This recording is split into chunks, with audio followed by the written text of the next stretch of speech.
Gipaubos sa massive testing ang pipila ka komunidad sa Mandaue City kung mamatala ang konfirmadong mga kaso sa COVID-19. Gipaabot pa hinoon ang resulta nini. Ang report ni Nico Serino. Nakuhaan na og swab sample ang pipila ka mga barangay personnel sa Cambaro, Mandaue City.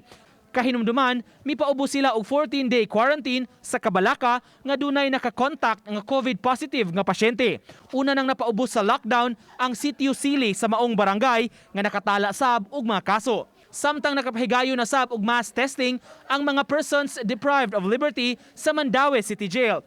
Kapin sa 60 ka mga inmates ang unang nakuhaan og mga sample. Dugang pa kanila ang kuhaan. Wa pa hinuon ma-release ang resulta. After adding atong mga PDLs nga i-swab, isunod na sa nato ang katong mga personnel nga na exposed ngadto sa pasyente. Sa kinatibukan, moabot na sa 12 ang natalang kaso sa Mandaue City. Ang 11 na puno nagpuyo sa usa ka subdivision sa barangay Banilad sa maong syudad. Babaeng pasyente kini nga nag-edad og 25 anyos. Trace na sa iyahang mga subdivision na housemates. Sa pagkutlo ning balita, sa 12 ka mga kaso sa Mandaue, duha niini ang hingpit na nga naka-recover ug may usa nga namatay. Uban ni June Solon, Nico Sereno, Balitang Bisdak.